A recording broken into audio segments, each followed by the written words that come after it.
Good morning. Welcome to the DFS Army YouTube channel. I am Razzle11, and you can find me on X at Razzle11Grinds.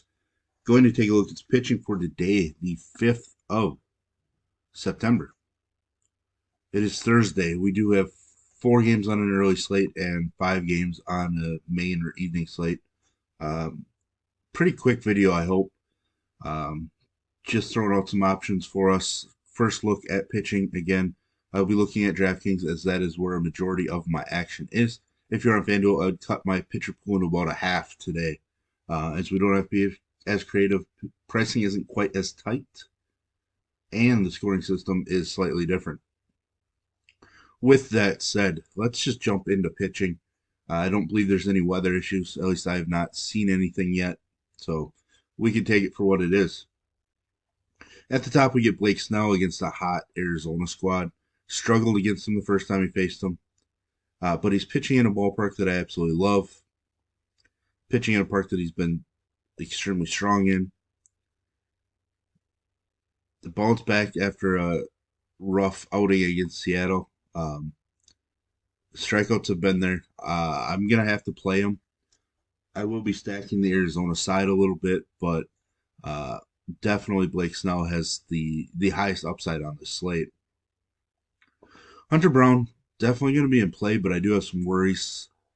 Uh, he's been rough on the road, and pitching in Cincinnati is not an easy task. Strikeouts have kind of come down a bit, but he's been pretty consistent. There are some Ks in the Cincinnati lineup, but there are also home runs to be had. So I think he's a perfectly fine option, obviously.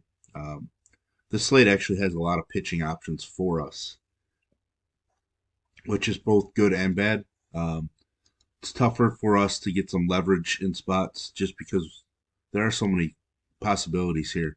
Pablo Lopez struggled against Tampa Bay the first time, but his overall numbers on the road have been stronger than at home. Hasn't allowed a run over his last 3 starts.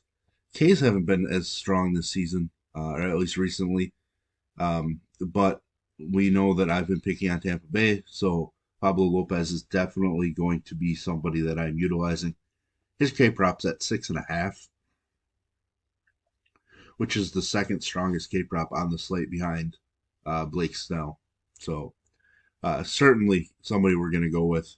Brian Woot, somebody I want to utilize as well. He shut down Oakland in 2 starts. Hasn't been as strong on the road overall. He's not a huge K guy, but he does have some random K upside. Coming off of a rough start where he allowed 3 home runs, he's kind of allowed 5 home runs over his last 3 starts. That's a trend to pay attention to considering Oakland hits up plenty of home runs, but they also allow some strikeouts. So his K props also at 6.5, which is strongly on the under though.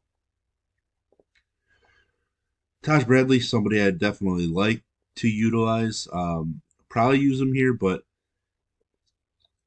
he's coming in with some pretty bad trends over his last 6 starts.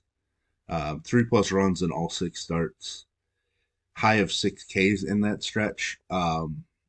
He might be the guy that I end up fading out of this group just because, I mean, I'm a Minnesota guy, so, but uh, there are reasons behind it, not just because he's taking on the Twins.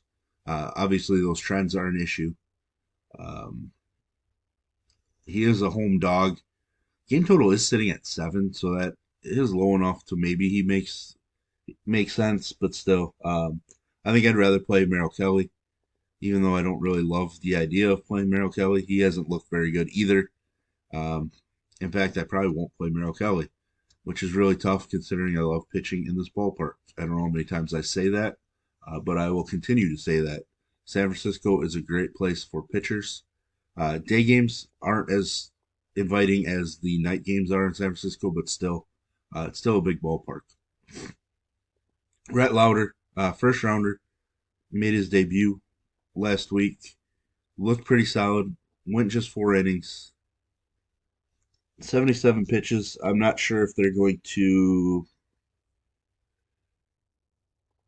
keep him around that or not. He was obviously uh, a little nervous allowing 4 walks. He's not much of a walk pitcher, so Um, yeah, this ballpark is just not ideal for him, at least just for taking pictures, I guess. Game total of 9 right now, but a K prop of just 3.5 as well. So probably going to end up off of Rhett Lauder as well. Joey Estes has been pretty solid of late. Takes on a team that he's crushed against. He's 2-0. Um, and this team also strikes out plenty.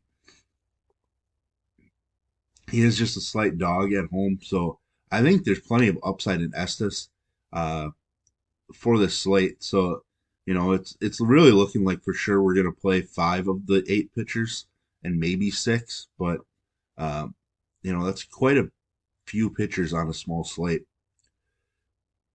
Sliding over to the main slate, we get Reynaldo Lopez. Should be the chalkiest pitcher. Continues to look pretty strong out there. Uh, I still contend that his upside isn't quite the same as other pitchers, but it's also a short slate, and it's the pitching matchup that we pick on left and right. Have to pick on Colorado. So minus 285, home favorite. Uh, K prop sitting at 7.5 with juice on the under. Uh, Ranger Suarez, somebody that I will utilize just because I think he's just a really strong pitcher overall. Hasn't been great in 2 starts against Miami, but he has been at his best one on the road. Hasn't been overly sharp since his return from the IL. But again, it's a pretty strong matchup, and obviously that last start was against a difficult Atlanta squad. Uh, I have no problem going to Ranger. K prop sitting at 4.5 with juice on the over. He's a minus 238 favorite as well. Jake Irvin against a team that was just no hit last night. Tall task, but he has been at his best one on the road. Coming off a pretty bad start. Kind of a bad stretch of starts in the second half. I'm going to leave this one up in the air for right now. He is a slight road dog. K prop a 5.5 juice on the under.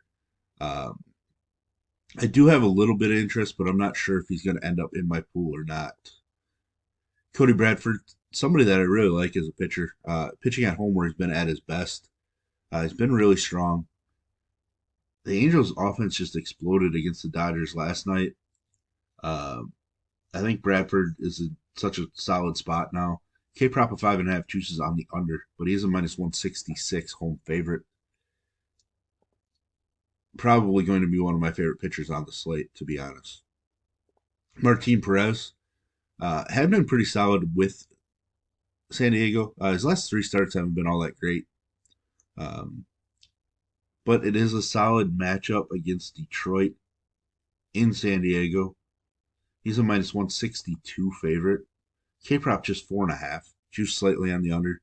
Not a huge K guy, but he does have mid 20s upside, and that's kind of important to us. Generally, what I'm looking for is 25 plus upside out of my pitcher position. So Martin Perez is probably going to make the pool.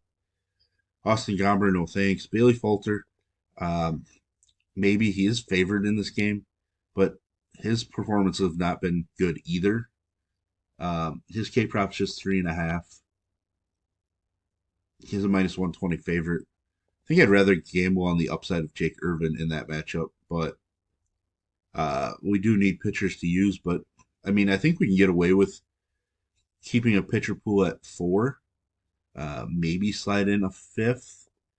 Um, Kuchanowicz coming off of his best major league start.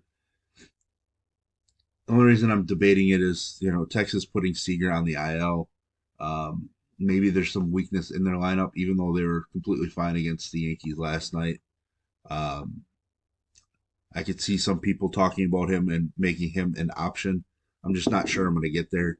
Uh, I think we're going to stick to a 4 or 5 man pitcher pool on the slate for our MME, uh, which is totally fine with me because it allows us to focus on getting more combinations that we like, which is always a good thing for our upside. So, but there we have it. There's our first look at pitching. If you enjoy what I bring to you, please hit the like button, hit the subscribe button, turn the notification bell on, get the alert anytime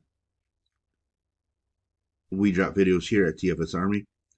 And if you want to join us, get access to our coaches, tools, sheets, Discord, etc., I will put links in the description below. You can use promo code RAZ, that's R-A-Z, for 10% off monthly. And as always, best of luck, everybody.